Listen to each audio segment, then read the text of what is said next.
Y'all listen. Do you ever have to laugh to keep from crying? That's kind of the day I'm having today. Today is my 60th birthday. There, I said it. 60, 60 is a hard number to say. 30, 40, 50 wasn't. But when I was young, 60 was old, y'all. It was. And I don't feel old. I mean, outside of my creaks and aches from, a lifetime of injuries from living life, I don't feel old. My mind, my soul, my spirit doesn't feel old. I posted this morning about my first son dying on my 27th birthday. He's been gone 33 years today. He died at 8:30 in the morning. I was born in California at 10:30 in the morning on a torrentially rainy day, and I'm told that my adoptive parents almost had a wreck driving home with me, my daddy and my Uncle Bill, trying to get home with me because the rains were so bad. Um, so I guess I was born into chaos, and I've had six decades of it, or five. Um, I'm going in strong on 60 though, and if you've read any of my writing recently, I've been talking a little bit about that. So I have struggled for every birthday since 27 about having a birthday because I felt guilt about it because that was the day my son died, and I refused to get beyond 27. So though my birth certificate says that I'm 60 today, um, my heart still says 27. There's Harvey. Anyway, so my question to you is, my son and I last week, the ridiculousness of my situation is that I can't get back to Vegas. I've been trying to get back for a week. There's snow in Arizona. Then we got snowed in here. And then my heating hose to my car that gives me heat in my car is leaking, and we can't get a part until Friday because it's snowing and it's a small town. So then I was thinking, okay, I'll get out of here Friday or Saturday. Well, if I do that, then I'm plunged right into 2 days of big snow in Arizona again.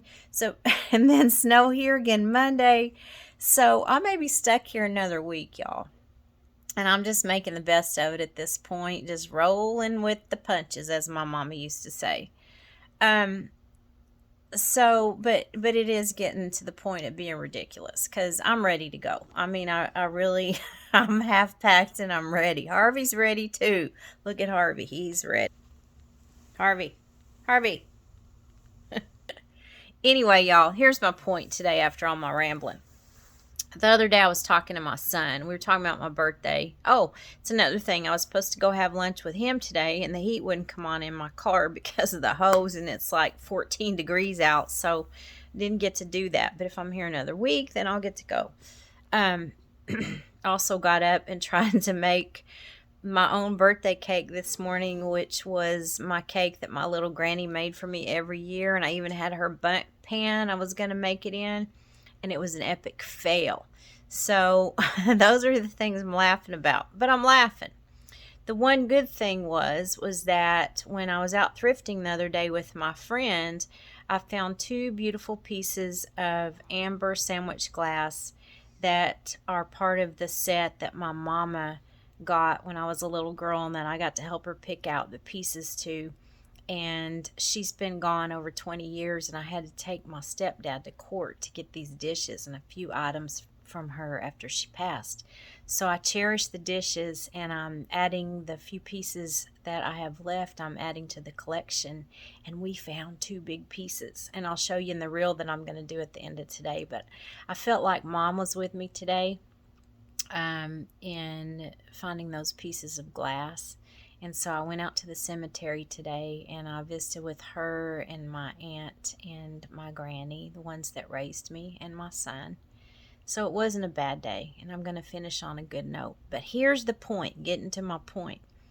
My son asked me the other day, my living son, how old I wanted to get. Because when my mom turned 60, she only had 7 years left. That's my adopted mom. My birth mom lived to be probably in her early 70s, as did my birth grandma. Now, those were not healthy people. They had very unhealthy habits. So I'm expecting to live a lot longer.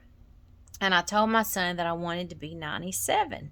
And he said, "Why not 300? Why not just shoot for the stars?" And I said, "Well, 97's a good age because I had him at 40, and he will be 57 when I'm 97, and that will let me see the fruits of my labor, to see what he's done with his adulthood and life. If he has children, which I really don't want grandchildren, but may not be my choice."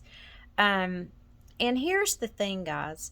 At many points in my life, I have asked for X amount of years to do whatever, and I've been gifted with way, way more.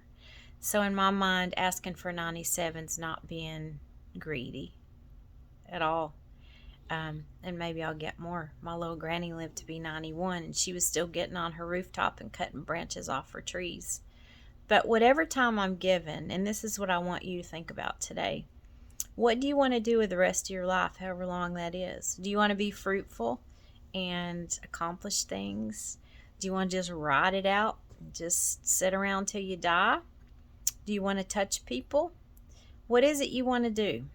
I want to spend the rest of my life promoting love and kindness and touching people's lives.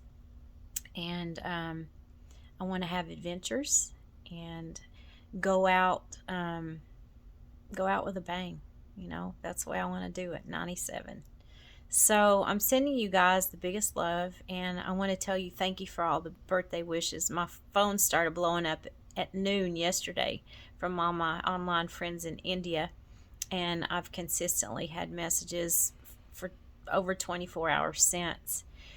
Wherever you are in my life, if you've been there for the whole thing or part of it, or been there and left and returned, or if you're with me now, or even if you're just with me virtually, I love you and I honor you, and I appreciate the life that you've lived.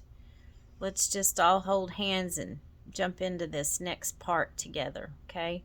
I know a bunch of y'all, no names mentioned, are going to be having your 60th birthday this year too, and I'm so glad that we've reconnected, and it's going to be a great decade. I promise it will be. Let's make it so. Love you guys.